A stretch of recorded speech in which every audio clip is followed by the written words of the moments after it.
إنني أوصيك بشيء: عش مع الناس كما يريدون، ولا تحمل في قلبك حقدا، واقبل أعذارهم واقبلهم على ما هم عليه، لكن قلبك لا تجعله معلقا بأحد غير الله. لا تجعل قلبك معلقا التعلق كله بأحد غير الله.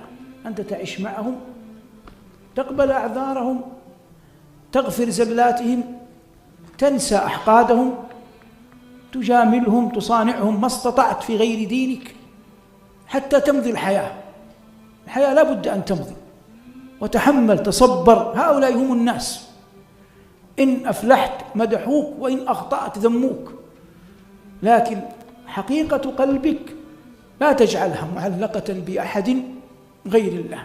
يكن لك مع ربك في النهار، في الليل، في أحوال صلوات، في سجودك، ما تشعر به من غلظة من حولك وأنك تحملتهم.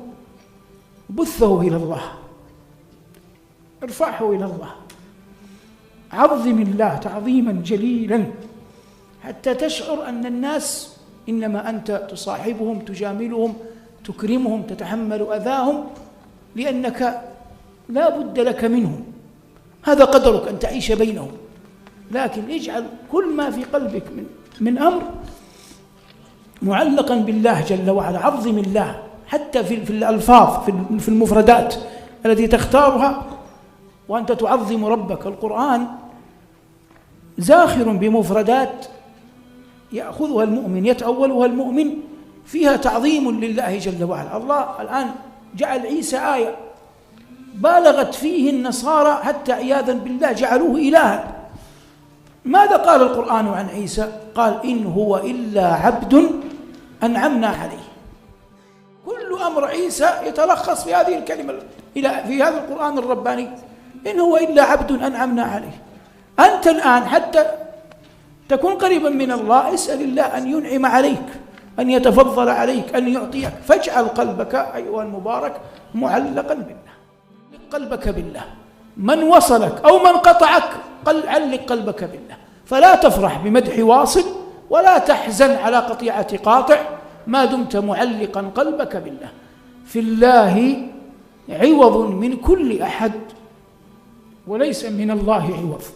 في الله عوض من كل أحد وليس من الله عوض. فمن كان له قلب معلقا بالله حقا لن يضره ماذا فقد من الناس. ومن لم يكن قلبه معلقا بالله فلو أن الناس كلهم وصلوه، عظموه، بجلوه، والله لن يجد ذلك حقيقة في قلبه. غثاء كغثاء السيل لا يلبث أن ينتهي. واجعل بين عينيك أعان الله